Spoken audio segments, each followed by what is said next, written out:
Vamos lá, sejam todos e todas muito bem-vindos de volta, dando continuidade ao nosso evento. Convido a se juntar a nós o Dr. Sérgio Bersan e a Janete Ribeiro. O Dr. Sérgio Bersan é especialista em pediatria, mestre em saúde do adulto pela UFMG, pós-graduado pela FGV, superintendente de atenção à saúde da Unimed BH, conselheiro do Centro de Inovação em Inteligência Artificial da UFMG e assessor para a sinistralidade da Faculdade Unimed.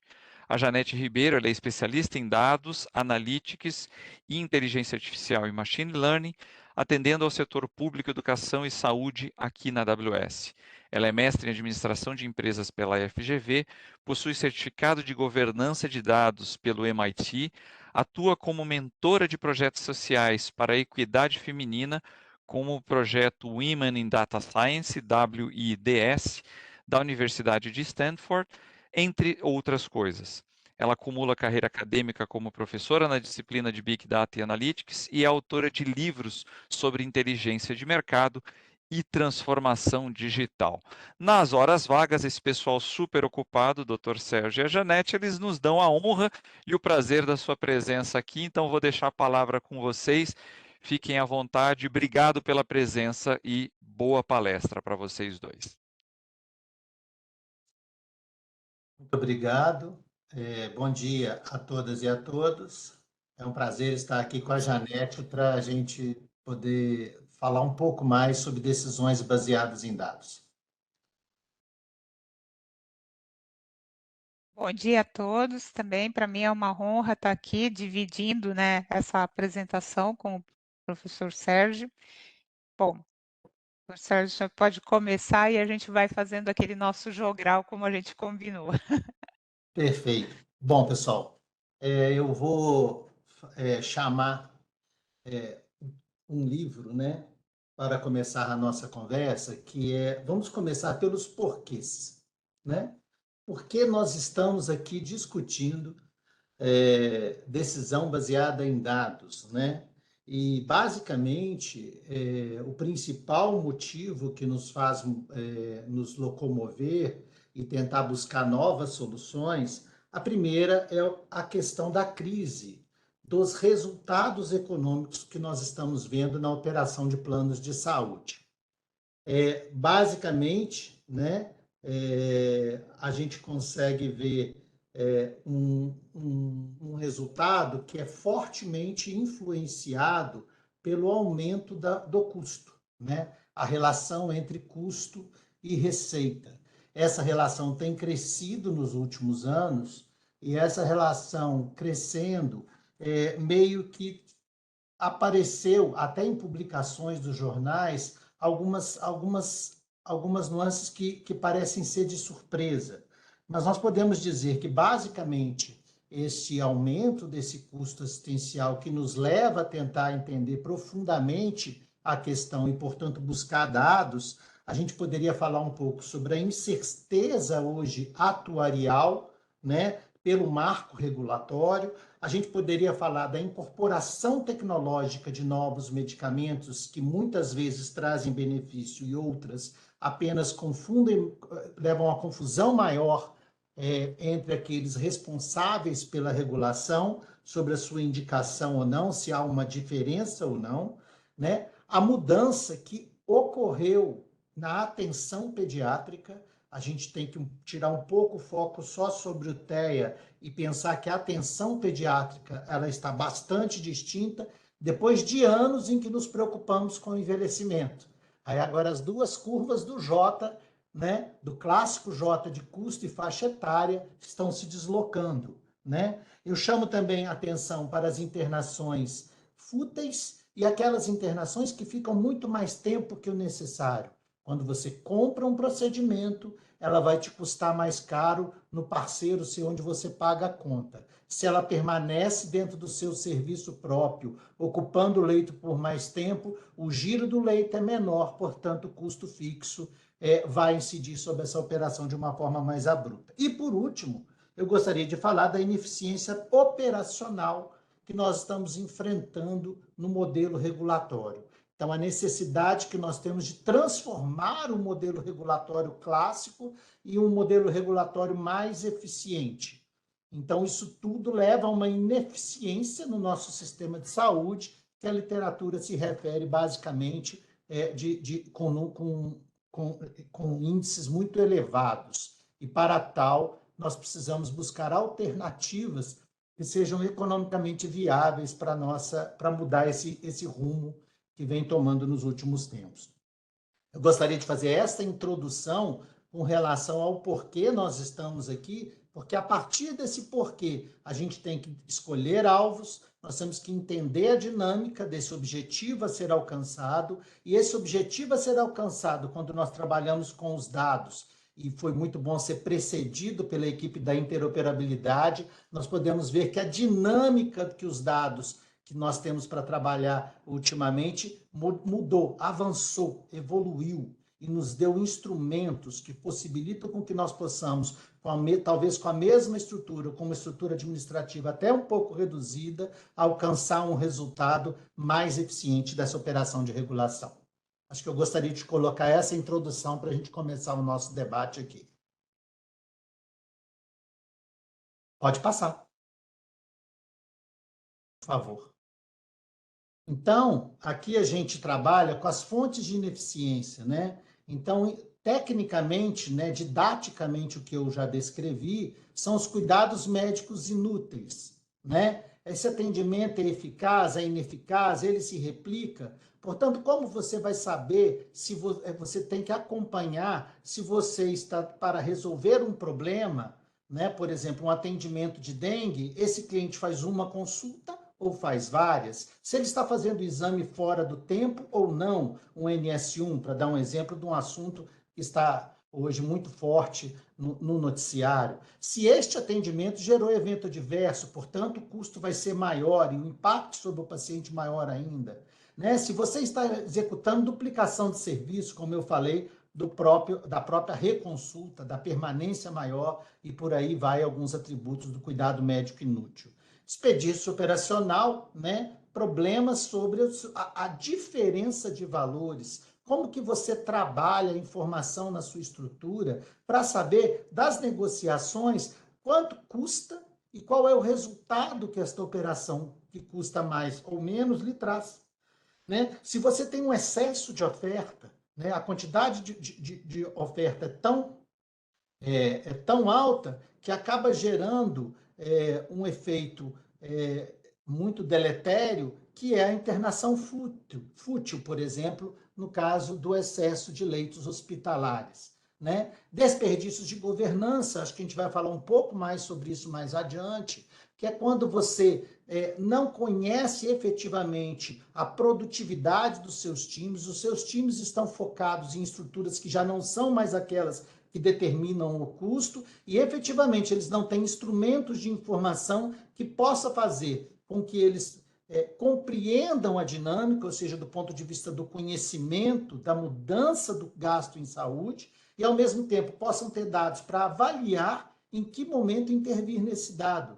Né? Porque o modelo clássico de relatório em guia-TIS e guia-TIS incompleta, ele não vai sustentar os resultados e os pontos que nós estamos vendo hoje claramente divergentes no resultado com relação à oncologia, mudança do atendimento ambulatorial, porque muito tempo nós focamos em hospital e hoje há um crescimento forte na produção ambulatorial e os dados sobre isso são bastante raros e escassos do ponto de vista de resultado. Janete, fique à vontade, tá? Para me interromper quando você quiser fazer algum comentário. Podemos passar? Então, né, considerando uma metodologia, toda a nossa intervenção busca melhorar a experiência do paciente, portanto, você precisa medir isso. De que forma você vai medir isso? Como que ele vai te falar? E essa experiência, ela é eficiente ou ela é repetidora? Ela é ineficiente e lhe causa NIP? Ela lhe traz problemas, inclusive com multas? Você quer obter o melhor resultado para o atendimento desse cliente, para que os recursos utilizados sejam os necessários e não um desperdício operacional de uma sobreoferta, né? O corpo clínico que exerce compreende os objetivos da organização, ele entende quais são as métricas, ele entende de onde vem a informação que diz para ele como executar a sua ação. Exemplo, numa verticalização, eu já falei que o tempo de permanência no leito, num serviço verticalizado, ele é diretamente relacional à apropriação do custo fixo em cada internação. Portanto, o giro de leito, quanto mais girar o leito, melhor, né? Mas como que o profissional, por exemplo, consegue executar a atividade dele se você não mede o tempo de eficiência das interconsultas ou da entrega dos exames? Dado, novamente, dado que vem de registro de prontuário, que não vem de guia-TIS e que pode ser extremamente significativo para isso. Quanto tempo na troca e no leito vago você consegue ocupá-lo novamente com o seu paciente de pronto atendimento? Como você trabalha com o campo aberto, né? Como você trabalha com aquilo que não é dado estruturado para poder trazer para a sua informação e, portanto, alimentar os seus painéis de gestão e as suas intervenções. E, no final, junto com tudo isso, reduzir os custos.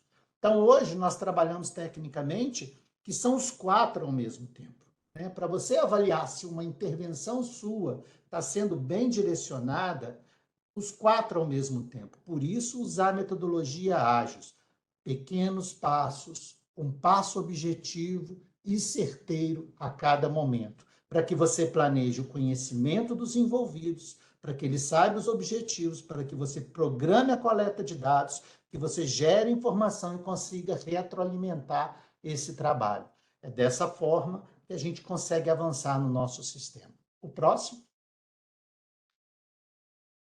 Bom, aí os grandes desafios, né? Eu vou falar menos sobre a transformação digital, porque quem nos precedeu já falou sobre a característica do dado, né? Hoje, para se trabalhar em alguns processos assistenciais, você tem que, inclusive, entender dados familiares. Cito aqui um exemplo, o transtorno do espectro autista, né? Como que você consegue que faça uma avaliação de desempenho fora da guia? Como que você classifica esse desenvolvimento ou não? Então, essa transformação digital levou a um grupo poderoso, né, de funcionalidades que hoje está na palma da mão. Então, eu tenho um instrumento que leva dado, mas que coleta dado. Eu tenho um prontuário que leva dado e que coleta dado. Eu tenho uma guia que busca dados. Então, veja bem a relação dos sistemas. Pode passar, por favor. E, para tanto, nós precisamos discutir um pouco mais o mindset digital nas empresas, né? Qual é o futuro? Qual é o passo que a sua organização consegue dar agora?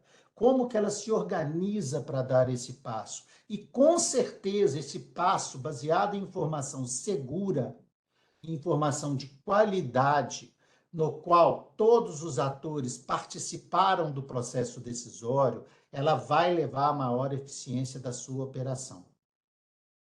Esse é um ponto importante, mas não é fácil você mudar a cabeça de quem trabalhou a vida inteira com uma guia de autorização e essa guia está patente com aqueles dados. Portanto, o que ele tem no escopo de trabalho, realizar mais perguntas, questionar, né, acabou levando a uma transformação da posição da regulação. Hoje a regulação é menos reativa e mais ativa. E para ela ser mais ativa, ela precisa de interoperabilidade, ou seja, o seu auditor lá no prestador precisa ter conexão. E para ele ter conexão, ele tem que ter informação na palma da mão para ele poder tomar uma decisão. E essa decisão não deve ser aberta, porque o auditor tem que seguir as regras. E seguindo as regras, você tem que ter protocolos informacionais para ele, para que ele possa conduzir dentro da rigidez da LGPD, dos normativos dos conselhos, ou seja, você tem que organizar. E mudar esse mindset significa também mudar a forma de trabalho das pessoas. Isso é muito importante. E também das equipes operacionais em todos os níveis. Estamos falando da regulação, estamos falando das equipes de tecnologia, estamos falando dos cientistas de dados, estamos falando daqueles que cuidam da estruturação do dado e daqueles que desenvolvem ferramentas operacionais de trabalho. Portanto, esta lógica precisa permear a organização e as lideranças. Pode passar, por favor. Bom, então por quê? Então tem que ter um objetivo, pois o investimento ele demanda um volume de recursos expressivo. Então é para gerar escala, é para aumentar a produtividade, é para reduzir os custos e os desperdícios, é para orientar a jornada do paciente para torná-la mais curta e mais eficiente e mais objetiva, para que ele chegue rapidamente onde ele precisa e que seja resolutiva. É para suportar a decisão clínica do profissional que está lá na ponta, na linha de frente. É para ampliar o leque de serviços. É para dar acesso oportuno e hierarquizado na jornada do paciente. Vejam que vários desses itens significam nós estarmos operacionais durante o evento. Então, mais uma vez, eu repito, organizar o dado para que você possa ter interoperabilidade, aí eu vou falar meio para os meus colegas médicos, né? Nós estamos falando daquilo que nós conhecemos como arco reflexo. Fez um estímulo, teve uma resposta. Tem que ser rápido como um arco reflexo.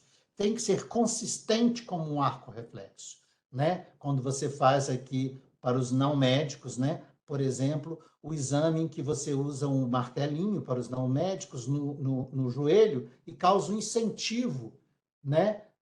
De resposta da perna que se desloca com esse incentivo que você faz. Portanto, dado de entrada no sistema, onde isso chega no seu data lake, ou onde quer que for, o que isso é interpretado e como que isso volta aqui na frente, ou para guiar o paciente num local melhor, ou para ajudar o médico a saber.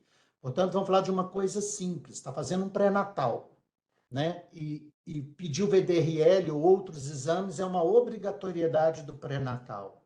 Então, foi dito um exemplo, informar se já tem, ou avisar que você não pediu, você está suportando a decisão clínica desse médico para evitar um desperdício de uma nova consulta. Para evitar que ela saia, faça um atendimento no laboratório e volte e faça outro, porque faltou o exame. É nesse sentido que nós estamos falando que a tecnologia vem para nos ajudar e na nossa compreensão ela é muito bem-vinda. Podemos seguir? Bom, então, aqui eu vou abrir um espaço já mais de organização desse processo de uma empresa guiada por decisões com informação, né? A logística de coleta, armazenamento, privacidade e segurança de dados, e dados são relevantes para se coletar, nós estamos falando da governança dos dados. Então, você tem que ter um time que trabalhe com isso e que trabalhe com isso como profissional. Porque você precisa de quem saiba dizer para o cientista de dados e para o pessoal da tecnologia onde que esse dado vai aparecer. Como que você organiza ele dentro do seu prontuário ou da sua guia. Você precisa definir o objetivo, porque senão vira uma estrutura gigante sem que você consiga dar resultado. Então, qual é o seu foco agora? Qual é o benefício clínico? Então, vou dar um exemplo aqui.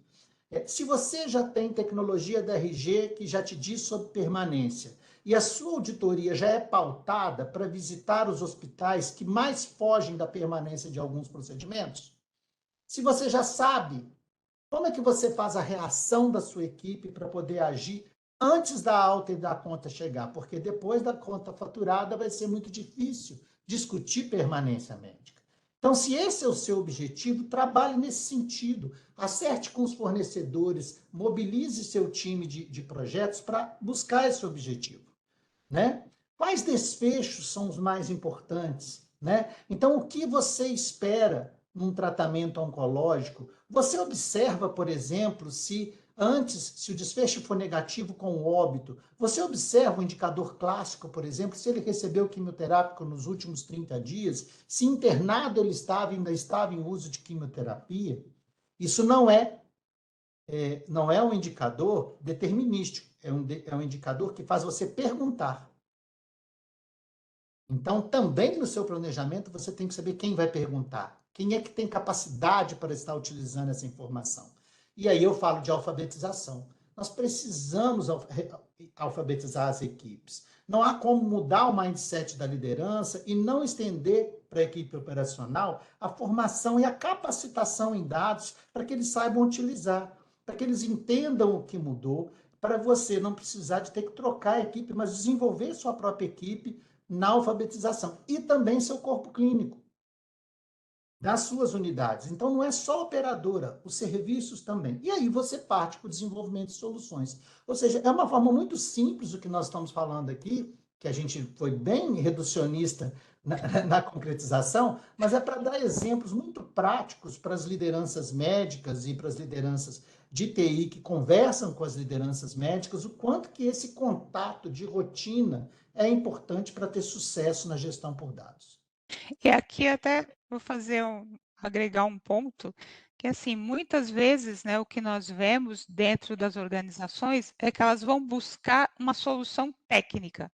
Ah, existe uma ferramenta de governança, existe uma ferramenta de mostrar indicadores, mas a principal ferramenta é como o doutor Bessan colocou aqui, a alfabetização das equipes operacionais.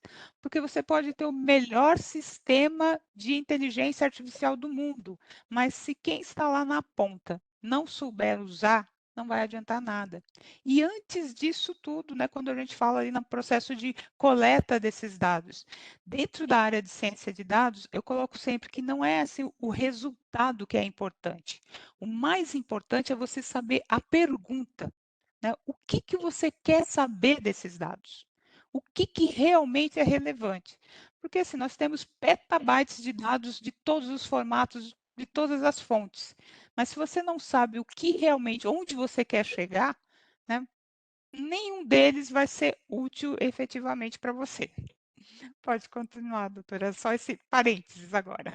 Eu vou dar um exemplo que ajuda a gente um pouco nisso. Outro dia eu estava assistindo uma apresentação sobre a avaliação de produtos de uma singular. E aí você tinha lá os produtos clássicos, os produtos de rede referencial e o produto, por exemplo, de atenção primária.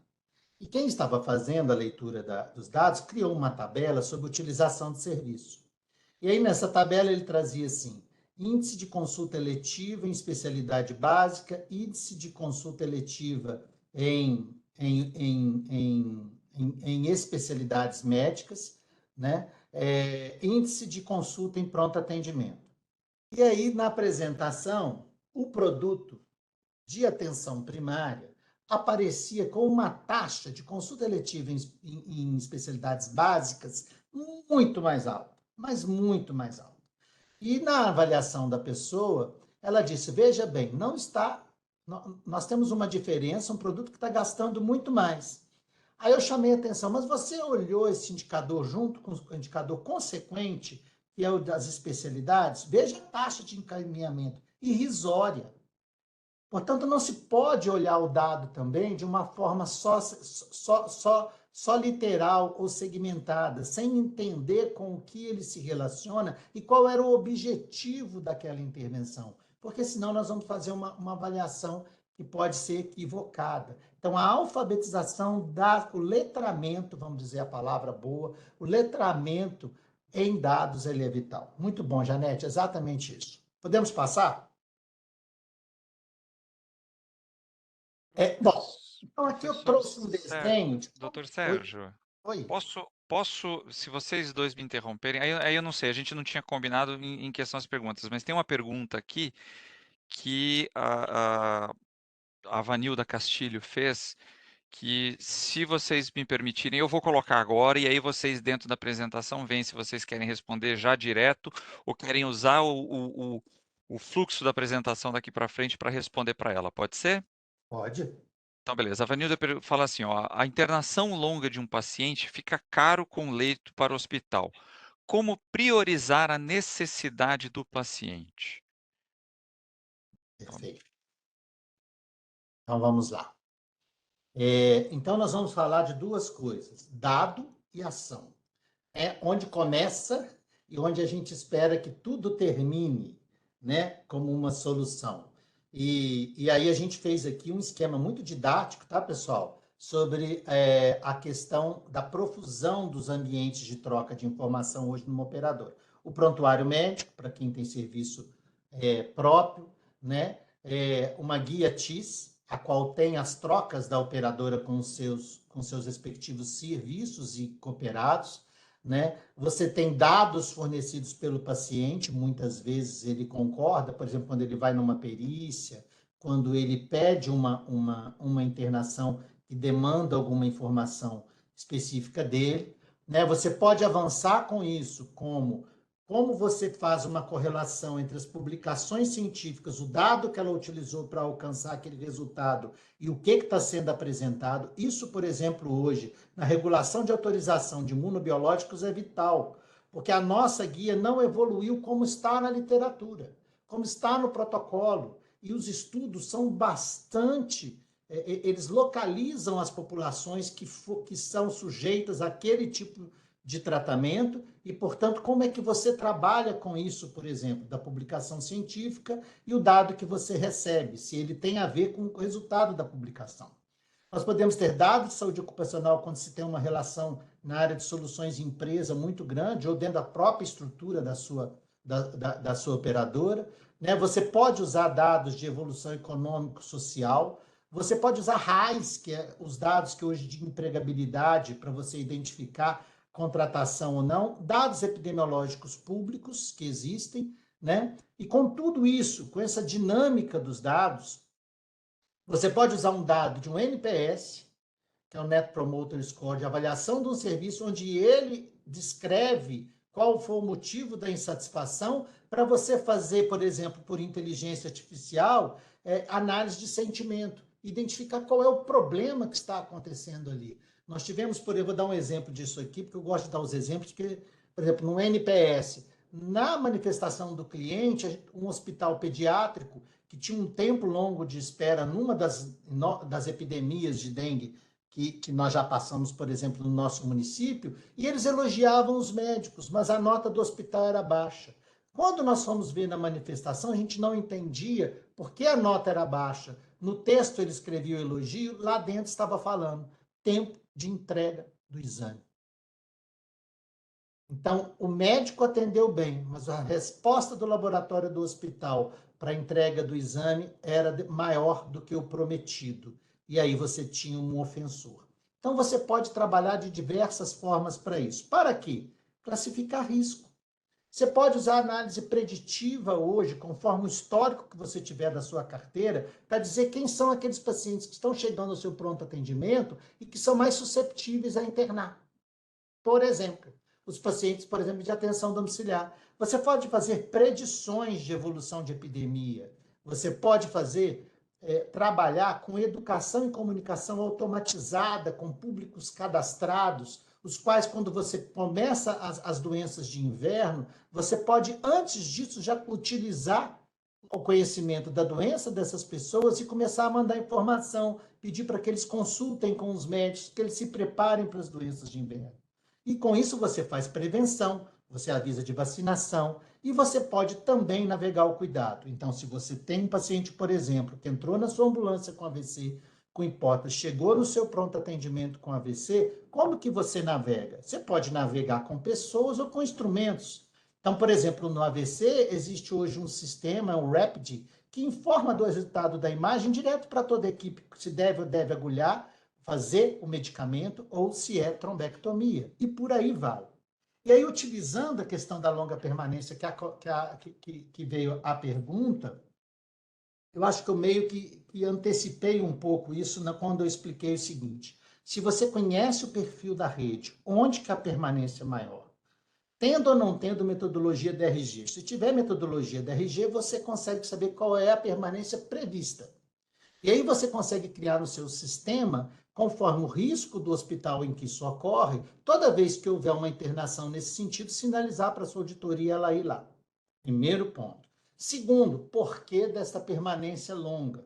Quando nós fomos estudar as longas permanências, nós descobrimos que algumas condições de saúde, como doença renal crônica, insuficiência cardíaca refratária, DPOC em estágio final de evolução, e pacientes em cuidado paliativo de câncer, eles geralmente, quando entravam dentro de uma estrutura hospitalar, eles tinham uma tendência de permanecer mais. Quando nós fomos olhar os dados, e aí eu já vou falar para dados hospitalares, ou seja, dados de operador, agora dados hospitalares, né? Havia na solicitação de interconsulta, o maior risco para essas pessoas. E o tempo entre o pedido de interconsulta que o dado mostrava no prontuário e a efetivação aumentava a permanência. Outra coisa, exames que são feitos em nível ambulatorial em paciente agudo, nesses pacientes crônicos, geralmente se repetem dentro dos hospitais, levando um tempo maior para tomada de decisão clínica. E, por último, na hora que o paciente tem alta, você tem um serviço a quem acompanhá-lo e encaminhá-lo objetivamente. Então, a gestão desses estrangulamentos durante a cadeia, durante a internação, é vital. Você consegue hoje, com painéis de prontuário eletrônico, mapear cada etapa dessa e informar o corpo técnico que isso está acontecendo, as equipes de enfermagem e a liderança. Espero ter contribuído assim, nessa lâmina para tentar te ajudar um pouco sobre a nossa experiência nesse assunto. Pode passar, por favor. Bom, aí aqui, né, foi o que nós falamos sobre o letramento, né, das pessoas. Esse é um trabalho publicado, né, em que mostra o quanto que habilidades atuais e habilidades futuras modificaram. Eu quero chamar a atenção que, veja bem, o conhecimento clínico ainda está no top 3, quando você fala da habilidade futura. Mas a capacidade de conhecer tecnologia, de lidar com tecnologia, né? E olha só, a análise de dados de conhecimento estatístico está vindo como um dos principais fenômenos de reeducação, de calibração, de atualização, conforme a situação de cada um, dos profissionais de saúde que estão nas unidades, porque isso será necessário. Senão o time de TI faz tudo e o painel fica lá abandonado, a informação é gerada e ninguém usa, porque ninguém sabe usar, ninguém sabe interpretar. Então vejo que isso é um trabalho extremamente importante e recente, mostrando quão será importante este letramento que nós falamos anteriormente. Pode passar, por favor. Bom, e aí, né? Isso aqui é só um consolidado disso tudo. Você precisa de especialistas em dados para poder compor todos os seus times. Então, você tem os de tecnologia, né? Os cientistas de dados, você tem os arquitetos e os engenheiros de dados, você tem quem é a estrutura para onde você vai colocar esses dados e organizar esse dado. Você tem equipe de TI que tem que saber qual é a ferramenta que alguém está usando na ponta para esse dado chegar lá na ponta, e você precisa que os seus profissionais deem suporte aos times de tecnologia, precisa de pessoas formadas e capacitadas para tal, para que seja eficiente, ligado à estratégia da empresa, para que não se fique criando rotinas de produção de análise, rotinas de painéis de informação em que ninguém usa, que esteja totalmente vinculado à estratégia da empresa para a informação chegar na ponta e a decisão possa ser tomada. Podemos ir? Bom, aí aqui eu paro para dizer 4 estruturas, 3 frentes que eu vejo como fundamentais na evolução, né? A primeira é reposicionar as equipes de gestão da sinistralidade para saber utilizar dados e mudar as rotinas que precisam ser mudadas, manter as de sucesso, mas modificar aquelas que não estão mais dando conta dos problemas que nós estamos tendo no dia a dia. O segundo é ter um time que saiba fazer gestão de saúde populacional, que entenda como se classifica, que se conheça a estrutura do perfil epidemiológico da população que está utilizando os seus serviços. Você tem questões aí ligadas às doenças, mas você também tem questões ligadas aos hábitos. né, que fazem com que as pessoas consumam mais ou menos. E como que você vai planejar a sua rede, sua estrutura e sua navegação para dar conta dessa diferença. E a terceira grande frente para dados, desenvolvimento de avaliação de desempenho de serviços de profissionais. Desempenho de serviços tem sido discutido muito nos últimos debates, mas eu vou chamar a atenção para um dado que a ANS mostrou nos 2 últimos boletins no aumento da sinistralidade. O quanto a solicitação de exame tem crescido no resultado das operadoras. Quando você vai olhar essa solicitação de exames que realmente está crescendo, quando você olha exame por consulta ou exame por paciente, nós passamos a identificar nos últimos anos, por exemplo, nos exames laboratoriais de rotina, uma mudança de 2019 para cá no perfil de itens que são solicitados. Então, cresceu muito o que nós podemos chamar de agregado metabólico no pedido de exames de rotina. E para que essa dosagem desses agregados metabólicos? Onde se pretende chegar com a dosagem disso? O que isso é efetivamente o papel ou não de uma operadora de saúde? Portanto, quanto seu corpo técnico que solicita exames está efetivamente atualizado ou está atualizado nesses eventos que começam a difundir a necessidade, por exemplo, de dosagem de vitamina D, e aí, efetivamente, o que isso vai trazer de diferente ou não na situação? Gente, estou excluindo aquela que efetivamente é necessário ser solicitada para quem tem doença, né? Então, gestão de saúde populacional precisa entender toda esta dinâmica, né, para entender critério de inclusão, critério de exclusão de pessoas, como que você categoriza e por aí vai. Pode seguir, por favor. Eu acho que ela tem uma... Pode passar todas? Então, qual é o público que você agora quer atingir? Não, por favor, falta mais uma. Isso. Né? Como que se encaixa no triplo, no quadro objetivo? Como que você estratifica o risco e você vai precisar de ciência de dados para fazer tanta classificação e identificação, quanto para fazer estratificação de risco? Né? Como que você localiza aquele evento na sua rede para você entender se aquele evento que esse paciente está sujeito é importante? Por exemplo, uma pessoa que faz diálise e se ela vai muitas vezes ao PA com crise hipertensiva. É claro que diminuiu o tempo de cadeira de diálise desse paciente. Ele está com hipervolemia. O que você vai fazer? Né? Isso que eu estou querendo dizer para entender qual é a intervenção. Como você avalia esses resultados e como você desencadeia o processo de melhoria. Podemos seguir? Aqui um exemplo, né, do assunto também que está correndo aí. Você tem medicamentos. Então, você tem dado o qual o item medicamento é categorizado, olha só, entre quimioterápico e imunobiológico? Você tem equipe que consegue distinguir o imunobiológico que é utilizado tanto no tratamento de câncer quanto no tratamento das outras doenças reumatológicas, dermatológicas, asma, que entraram como incorporação de tecnologia no último tempo? Esse é o mapa que mostra isso, que mostra o perfil da quantidade de pacientes que estavam tratando de câncer e separando aqueles pacientes que tomavam imunobiológico pelo câncer e imunobiológico por outros motivos, né? E com isso você pode programar a sua situação. Ah, eu pretendo verticalizar. Então, por onde você vai verticalizar? Por onde você começa? O que você pretende fazer com esse dado?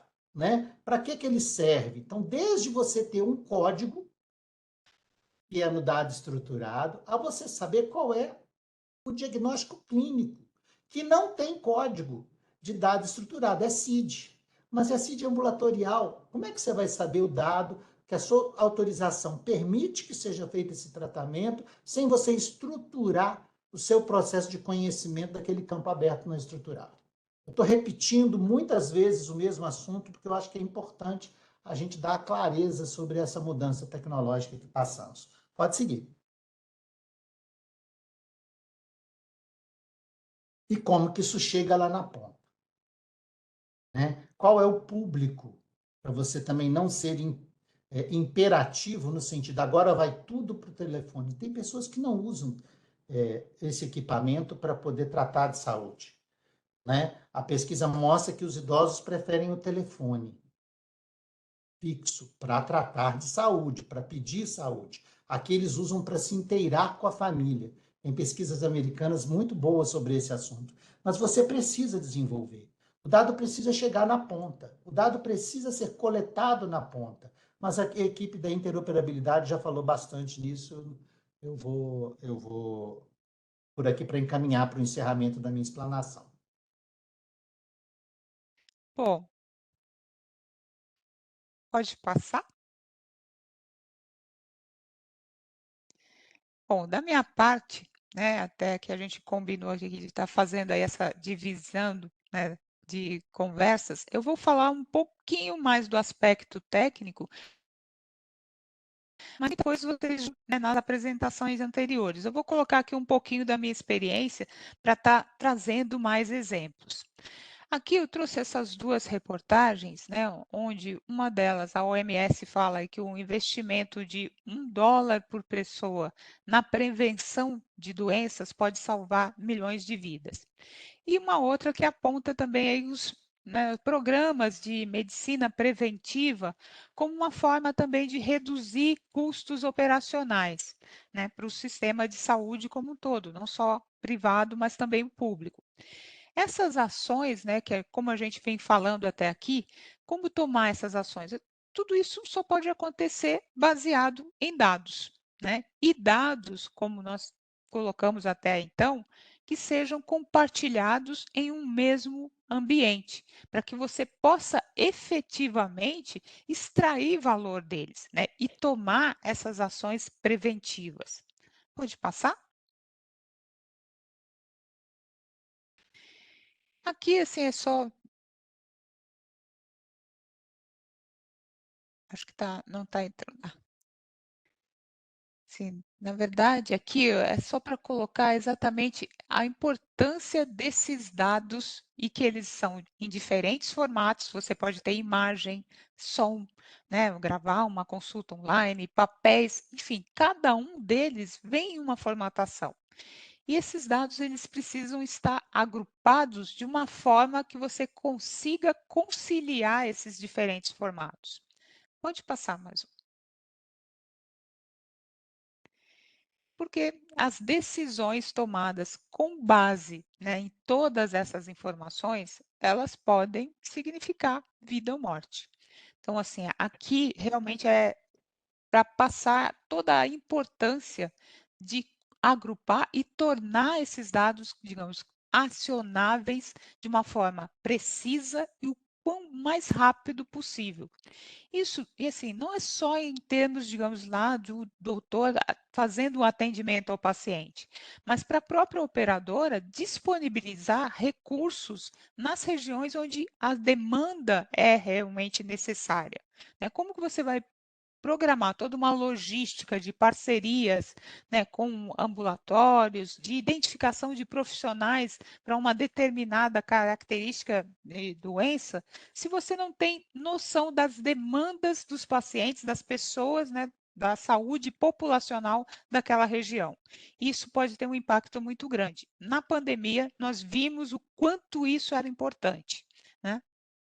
Pode passar. Janete, Oi. se você me permite, aqui, por exemplo, né, o acidente vascular cerebral, eu falei AVC, mas deixa eu traduzir para o público que não é da saúde, tem um ditado corrente: tempo é cérebro. Então, quanto mais rápido você for no diagnóstico, esse diagnóstico estiver na mão do médico, para que ele tome a decisão do que ele tem que fazer, vai ser cérebro poupado nessa pessoa para que ela tenha funcionalidades para quando ela sair do hospital. Nós medimos isso por uma. Existem métricas para você medir o quanto funcional a pessoa saiu desse procedimento por hospital. Então, é exatamente isso mesmo. É. Então, assim, e aí existe todo para se dar essa, digamos, essa alternativa e levar essa informação para o profissional lá na ponta, você precisa de toda uma infraestrutura ágil, bem preparada, né? Como eu comentei anteriormente, a pergunta certa para os dados, para que ele dê a resposta certa. E aí eu vou até para uma máxima da área de tecnologia: não existe alquimia com os dados. Se os dados estão ruins, eles vão sair ruins. E não é culpa da máquina, da inteligência artificial ou de um espírito elevado. Não, é só, digamos, a forma de trabalhar. Aqui, né, o ponto que eu trouxe, enfim, é essa preocupação da saúde populacional. Muitas vezes as pessoas veem isso como digamos, uma abordagem mais das políticas públicas, da saúde pública, mas ela impacta também a saúde privada, porque na verdade, assim, as pessoas buscam um sistema privado de saúde, né, ter um plano de saúde, porque o plano público não funcionou. Então, assim, quem vai para aí é exatamente ele já tem um histórico, muitas vezes, dentro do ambiente de saúde, que não atendeu e ele foi buscar um plano de saúde particular com a expectativa de um atendimento mais ágil, mais rápido e melhor. Então, uma vez que você tenha essa confluência, esse entendimento de qual é o histórico desse paciente, né? De onde ele veio, qual é a expectativa, todo o entorno dele, as expectativas que ele tem em termos de atendimento, qual, digamos, o histórico de vida, a profissão, enfim, o ambiente que ele está exposto, tudo isso vai dar para a sua instituição, né, para a sua unidade, informações para planejar como atender esse paciente. Pode passar. E aqui até uma coisa que assim nós, digamos, no dia a dia, para as pessoas que não são de saúde, a gente ouve muito, né, no varejo falar o atendimento centrado no cliente. Mas na saúde não podia ser diferente, né? Você tem que ter um atendimento sempre centrado no paciente, naquele ser humano, porque a partir dele você abre todo esse, digamos, grandes a grande rede, né, produtiva, essa cadeia produtiva da saúde, todos vão ter alguma influência na situação, na condição do bem-estar desse paciente. Então, quando nós falamos de construir uma infraestrutura, né, de um lake, um data lake, o health lake, né, como foi colocado, a ideia é exatamente ter um ponto de colaboração entre as diversas camadas que afetam o paciente, seja o hospital, a operadora, o sistema público de saúde, as clínicas, né, e até, digamos, o que a gente fala, os aparelhos, né, wearables, né, os aparelhos sem fio que as pessoas hoje em dia utilizam, o relógio, o celular, onde ele monitora, né, os seus dados de saúde. Então, todas essas informações, elas vão apoiar tanto no desenvolvimento da medicina de precisão, você ter aí digamos, um tratamento orientado para as características de determinados públicos, né, de determinados pacientes, ele vai impactar naquela pergunta que o pessoal colocou, né, do tempo de permanência dentro de um leito, porque você vai ter toda esse histórico para você analisar e prever a ocupação de leitos, né? A comparação em termos de efetividade, quanto maior o volume de informações que você pode comparar, você vai poder fazer pesquisas e muitas vezes identificar tratamentos melhores, menos custosos e menos invasivos. E, enfim, você pode contribuir até para a pesquisa científica como um todo. Pode passar, por favor. Aqui eu trouxe um pouco, né, de alguns comentários que a gente tem ouvido dos nossos clientes da área de saúde, com as grandes dificuldades para tornar isso viável, né. Os dados são vastos, né, multimodais, vêm de várias fontes, né, a economia de saúde, ela exige inovações para melhorar a qualidade, reduzir custos, mas muitas vezes existem aí essas incompatibilidades entre, por um lado, a pesquisa, né, na saúde evolui muito, mas o processo operacional e as autorizações ainda caminham mais lento que isso. Enfim, e tudo isso impacta muitas vezes na criação, na elaboração de uma infraestrutura tecnológica que permita você ter essa visualização. Pode passar. E aqui eu procurei, digamos, adensar aqui de uma forma bem mais digamos, visual, né, as diferentes, a evolução dessas arquiteturas de dados, né? Como foi colocado, inicialmente nós trabalhávamos com o que a gente chama de um data warehouse, né, que seria como um armazém de dados interno, né, num ambiente isolado dentro de cada uma das clínicas, de cada um, digamos, dos atores do setor de saúde, por exemplo. Depois veio aí o ambiente de nuvem, enfim, que permitiu essa maior colaboração e você transacionar e utilizar dados de diferentes formatos, imagem, voz, texto, enfim, agrupá-los em um grande ambiente. E agora nós temos até um passo a mais, que é você ter aí o que a gente chama de lake house, que é você combinar diferentes data lakes e ter essa interoperabilidade entre eles. Pode passar, por favor.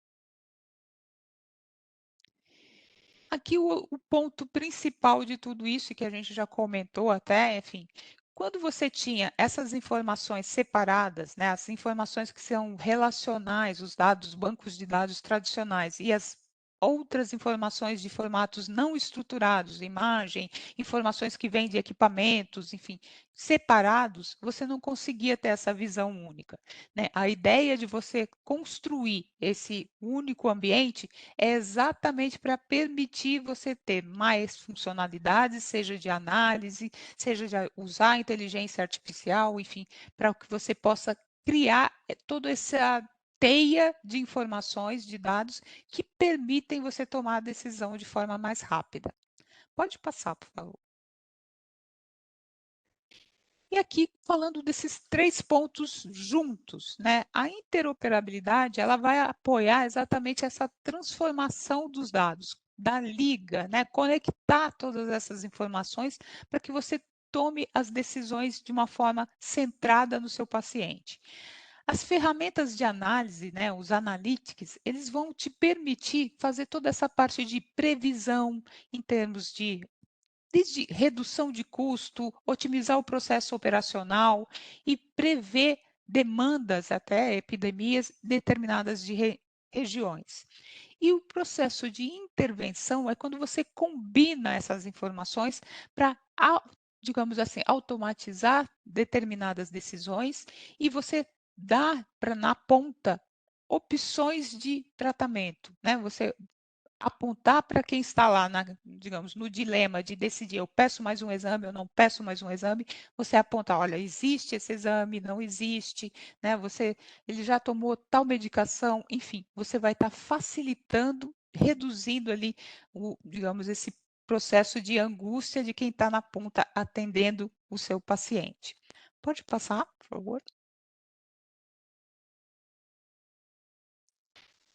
Aqui falando, né, desse caminho dentro da nuvem, né, você vai caminhar. O primeiro passo é integrar, fazer essas cargas de dados para o ambiente de nuvem, onde você consegue ter todas as funções de governança, como nós colocamos aqui, né, atender às diversas regras que a área de saúde necessita, né, para não deixar dados de saúde expostos. Você tem toda essa garantia em termos de acesso e proteção, aderindo às diversas leis que a área de saúde tem que atender. Você ganha a facilidade de ter essas ferramentas de análise de uma forma mais fácil e ágil para quem está desenvolvendo os aplicativos e as soluções, e você abre uma porta de entrada digital para o seu paciente interagir com os dados dele e também estar contribuindo, de certa forma, com informações para agregar esse valor.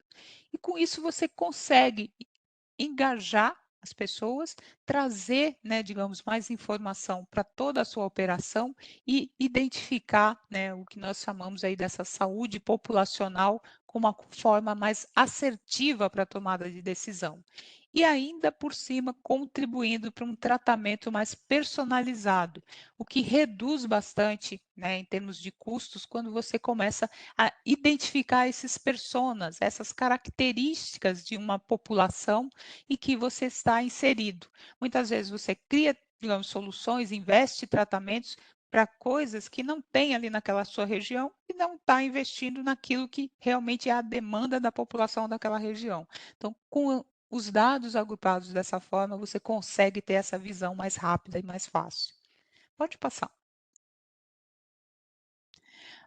esse aqui eu acho que a gente já falou muito, mas até para vocês terem uma visão de como uma plataforma de dados de saúde pode estar interagindo, né, com várias iniciativas, né, desde as pesquisas científicas, enfim, usando tecnologias de inteligência artificial generativa, você pode usar o BI tradicional para acompanhar os indicadores operacionais, você pode melhorar a prática clínica, como a gente colocou aqui várias vezes, enfim, e compartilhar até com o próprio paciente as informações dele para que ele possa ter, digamos, ações preventivas e com isso até reduzir processos aí mais invasivos, né, que seriam mais custosos não só para o paciente como para a operadora também.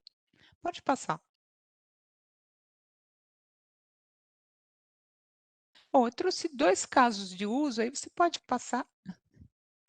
Mas para exemplificar aqui algumas dos ambientes em que a gente tem atuado, né, aqui o caso, o NHS, para quem não conhece, é, digamos, o sistema de saúde público da Inglaterra, né, do Reino Unido.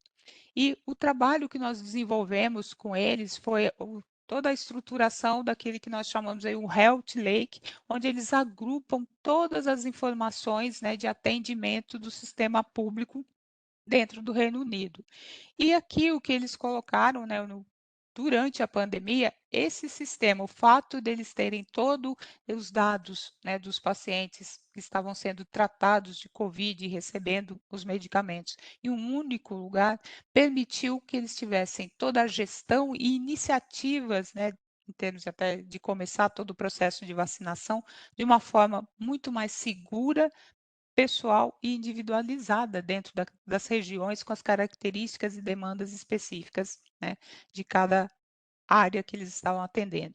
Então é isso, né, como a gente, infelizmente, a gente precisou de uma pandemia para as pessoas verem o quanto isso ganha em termos de confiabilidade e de agilidade para você mapear um processo, né, dentro de uma larga escala de pessoas contaminadas ao mesmo tempo. Toda essa gestão, não só operacional, mas também toda a gestão logística em termos de distribuição, né, dos medicamentos. Pode passar mais um.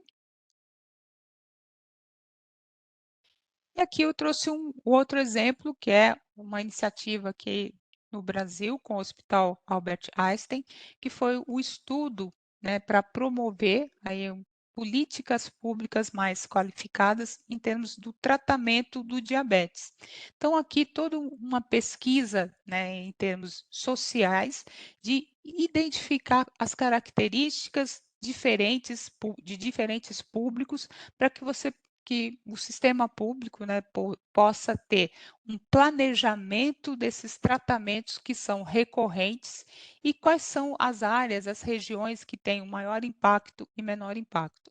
Então, assim, essas doenças, né, elas acabam trazendo um custo operacional maior se elas não são prevenidas, se não tem um tratamento recorrente, né, preventivo. Então aí até com certeza o doutor Bressan pode dizer até melhor que eu, né, como que isso impacta dentro de uma operadora de saúde, mas aqui a ideia do estudo que foi feito, né, pela equipe do Einstein era exatamente identificar que não são só, digamos, questões patológicas, mas também questões sociais que podem impactar, né, no desenvolvimento e na piora, né, dentro dessa determinada doença.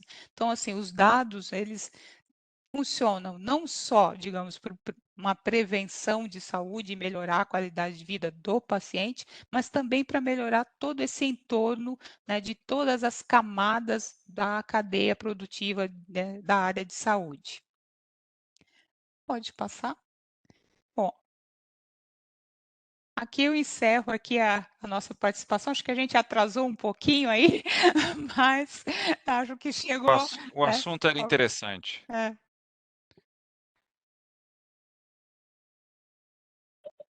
Vai lá, Amanda.